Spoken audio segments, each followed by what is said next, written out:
आज मैं आपको ऐसे 4 पॉइंट बताने वाला हूं जिनको अगर आपने आधार मानकर सोलर पैनल सेलेक्ट करा तो यकीनन आप अपने लिए एक बेस्ट सोलर पैनल सेलेक्ट कर पाएंगे।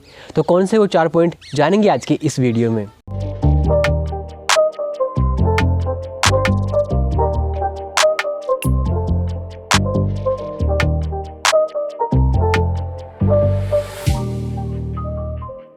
गाइस, जब भी हम मार्केट के अंदर सोलर पैनल्स लेने जाते हैं तो हमारे सामने बहुत सारे अलग अलग ऑप्शन होते हैं technology wise, quality wise, size wise और ब्रांड वाइज। अब हमारे सामने इतने सारे ऑप्शन है। अब इतने सारे ऑप्शन में से बहुत सारे पैनल ऐसे हैं जो काफ़ी बढ़िया क्वालिटी के, लेकिन इसके साथ में कुछ पैनल ऐसे भी हैं जो बेकार क्वालिटी के। अगर हमने अपना पैसा बेकार सोलर पैनल को खरीदने में लगा दिया तो यकीन मानिए आपका पूरा पैसा बर्बाद है। तो कैसे हम एक बढ़िया सोलर पैनल को सेलेक्ट कर सकते हैं, इसके लिए आज की इस वीडियो के अंदर मैं आपके साथ में 4 पॉइंट शेयर करने वाला हूं जिनके आधार पर आप बेस्ट सोलर पैनल अपने लिए सेलेक्ट कर सकते हैं। Point number 1, relevant solar panel. Guys, relevant solar panel से मेरा मतलब ये है कि आपकी जो रिक्वायरमेंट है उस रिक्वायरमेंट के हिसाब से सही पैनल आपको लेना चाहिए। आपको लेना था 12 वोल्टेज का पैनल, लेकिन आपने ले लिया 24 वोल्टेज का पैनल। क्या ये 24 वोल्टेज का पैनल आपके लिए रेलेवेंट पैनल है? नहीं ना। ये 24 वोल्टेज का पैनल आपके लिए बेकार है क्योंकि आपकी रिक्वायरमेंट एक्चुअली 12 वोल्टेज के पैनल की थी। गाइस, जब भी हम सोलर पैनल को किसी इन्वर्टर के ऊपर कनेक्ट करने की कोशिश करते हैं तो उस इन्वर्टर की एक सर्टेन लिमिट होती है वोल्टेज के लिए और एम्पियर के लिए। ये जो वोल्टेज और एम्पियर की जो सर्टेन लिमिट है, इस लिमिट के आधार पर ही हमें पैनल सेलेक्ट करना होता है। यानी कि हम जिस पैनल को उस इन्वर्टर के ऊपर लगवाने वाले हैं उस पैनल का जो वोल्टेज है, जो एम्पियर्स का जो आउटपुट है, वो आउटपुट वही होना चाहिए जो हमारे इन्वर्टर को सूटेबल है। अगर ये पैनल्स गलत वोल्टेज का आउटपुट जनरेट कर रहा है जो कि हमारे इन्वर्टर को नहीं चाहिए तो हमारा ये जो पैनल है उस इन्वर्टर के ऊपर वर्क नहीं करेगा। वैसे एक बार क्या हुआ था कि एक कस्टमर हमारे पास में आया था और उसने 2 पैनल परचेज़ करे थे 335 वोल्ट के और वो भी 24 वोल्टेज वाले। अब वो लेकर चला गया। 2 दिन बाद में वापस आया और उसने बोला कि मुझे 12 वोल्टेज का पैनल चाहिए, 24 का नहीं। तो ऐसा ही आपको जो है एक रिलेवेंट पैनल लेना होगा, गलत पैनल आपको नहीं लेना होगा। इसके लिए आप क्या कर सकते हैं कि सोलर पैनल परचेज़ करने से पहले उसकी जो टेक्निकल डेटा शीट होती है उस टेक्निकल डेटा शीट के ऊपर काफ़ी सारी इन्फॉर्मेशन लिखी होती है इस पैनल के बारे में।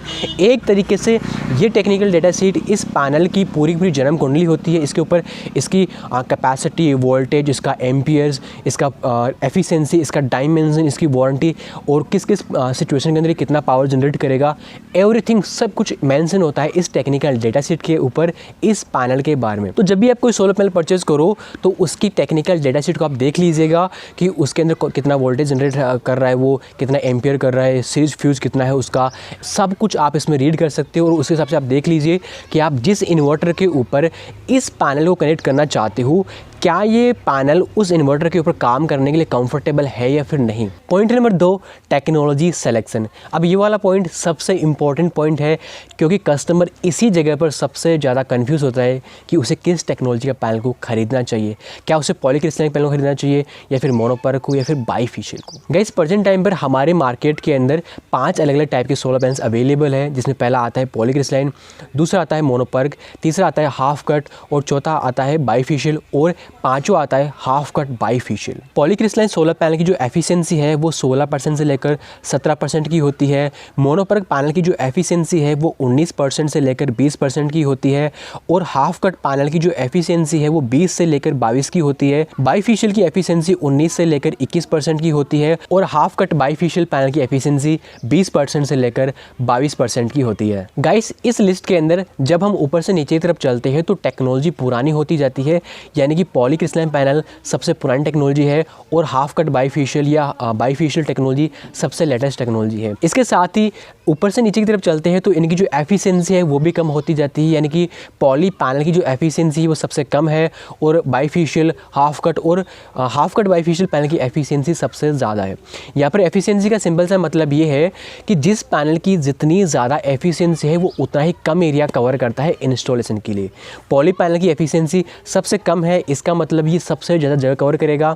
हाफ कट बाईफेशियल पैनल की एफिशिएंसी सबसे ज़्यादा है, तो इसका मतलब ये पैनल इंस्टॉलेशन के लिए सबसे कम जगह कवर करेगा। इसके साथ ही इस लिस्ट के अंदर हम नीचे से ऊपर की तरफ आते हैं तो इनकी जो प्राइस है वो भी बढ़ती जाती है। तो अब यहाँ पर सवाल ये है कि भाई इन पांचों पैनल्स में से किस पैनल को हमें सेलेक्ट करना चाहिए।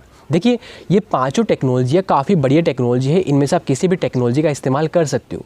यहाँ पर कुछ लोग ये बोलते हैं कि भाई पॉली पैनल जो है वो बेकार पैनल है। देखिए, पॉली पैनल जो है वो बेकार नहीं है, ये अपनी जगह पर एक काफ़ी सही टेक्नोलॉजी है, लेकिन आज की डेट में पॉली की कंपैरिजन में काफ़ी नई टेक्नोलॉजीज मार्केट में आ चुकी है जिनमें काफ़ी एडवांटेजेस फीचर्स मौजूद है। तो इसका मतलब ये नहीं कि पॉली बेकार है। आज भी हमारे इंडिया में सबसे ज़्यादा पॉली का ही इस्तेमाल करा जाता है और सबसे सस्ती टेक्नोलॉजी पॉली ही है।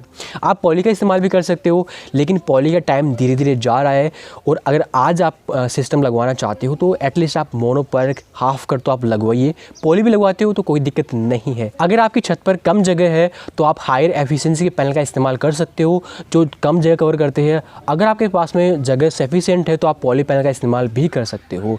इसके अलावा आप चाहे किसी भी एरिया से बिलोंग क्यों ना करते हो, राजस्थान से, बिहार से, जम्मू कश्मीर से या साउथ की तरफ से, इन पाँचों पैनल्स में से कोई पैनल अगर आप सेलेक्ट करोगे तो वो आपके एरिया के अंदर परफेक्ट काम करेगा। इनमें कोई भी डिफरेंस नहीं होता है। Point number 3, brand selection.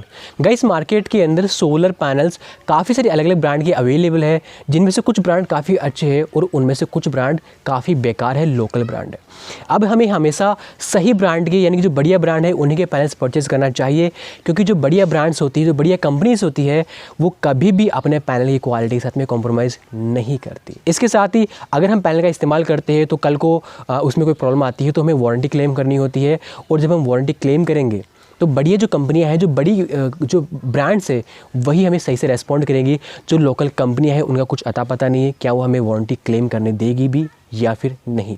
अब यहाँ पर होता क्या है कि मार्केट में ऐसे बहुत सारी कंपनियां हैं, ये बहुत सारे अच्छे ब्रांड हैं जिनके काफ़ी बढ़िया पैनल्स आते हैं, लेकिन आपने उनके कभी नाम भी नहीं सुने। जब आप मार्केट में सोलर पैनल लेने जाएंगे तो आपको ऐसे बहुत सारे नए नाम सुनाई देंगे जो आपने पहले कभी नहीं सुने। तो इसका मतलब ये नहीं है कि वो कंपनियाँ बेकार है।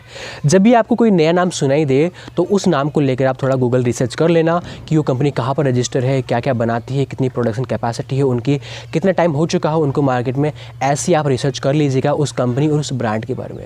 रिसर्च करने के बाद में अगर आपको लगता है कि हाँ ये कंपनी सही है, इनका पैनल मुझे लेना चाहिए, तो ही आप उस कंपनी का पैनल लीजिएगा। नहीं तो मार्केट में और भी ब्रांड्स के काफ़ी सारे ऑप्शन अवेलेबल है। Point number 4, certification. और ये वाला पॉइंट सबसे इम्पोर्टेंट है। आप केवल इसी पॉइंट के आधार पर अपने लिए एक बेस्ट पैनल सेलेक्ट कर सकते हो। वैसे देखा जाए तो सोलर पैनल्स के लिए काफ़ी सारे अलग अलग सर्टिफिकेशन होते हैं, लेकिन मेरे हिसाब से जो सबसे ज़रूरी सर्टिफिकेशन है वो है BIS का। BIS का मतलब ब्यूरो ऑफ इंडियन स्टैंडर्ड।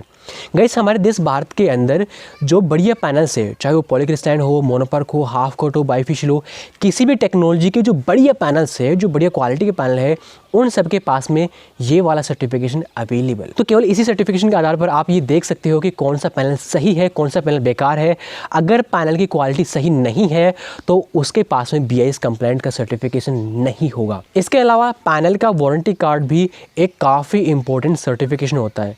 होता क्या है कि जब कोई कंपनी पैनल बनाती है और उनको बनाकर जब वो मार्केट में लाती है तो मार्केट में लाने से पहले वो एक बार उनकी फाइनल टेस्टिंग करती है। अगर कोई पैनल उस फाइनल टेस्टिंग को पास नहीं कर पाता है तो कंपनी वाले उस पैनल को निकाल कर साइड में रख देते हैं, यानी कि स्क्रैप में रख देते हैं। अब कंपनी वाले उस पैनल के ऊपर जो खराब है उसके ऊपर वारंटी क्लेम नहीं करते। लेकिन कई बार क्या होता है कि बहुत सारे डीलर जो है वो पैसे के चक्कर में, लालच के चक्कर में उन बेकार पैनल्स को उठाकर लाते हैं और मार्केट में बेच देते हैं। वो पैनल नया तो होता ही है ना, तो कस्टमर को उसके अंदर डिफरेंस नहीं पता चल पाता है कि क्या ये पैनल सही है या फिर गलत, लेकिन उसके साथ में वारंटी कार्ड नहीं होता है। तो जब भी आप कोई सोलर पैनल खरीदो तो एक बार उसका वारंटी कार्ड चेक कर लेना कि उसमें कितने साल की वारंटी दी गई है और क्या क्या टर्म्स एंड कंडीशन दिया गया है। जो बेकार पैनल होगा, जो स्क्रैप में डाल दिया है कंपनी ने, उसके ऊपर वारंटी नहीं होगी। जो सही पैनल होगा, बढ़िया क्वालिटी का पैनल होगा, कंपनी उसके ऊपर ही वारंटी देगी। तो फाइनली गाइस, ये थी वो ऐसे 4 पॉइंट जिनके आधार पर आप सही और गलत पैनल के बीच में डिफरेंस क्रिएट कर सकते हैं और एक सही पैनल अपने लिए सेलेक्ट कर सकते हैं। अगर आप जानना चाहते हैं कि सोलर सिस्टम से कैसे बढ़िया जनरेशन लिया जा सकता है तो आप राइट वाला वीडियो देख सकते हैं, वरना लेफ्ट वाला वीडियो तो है ही।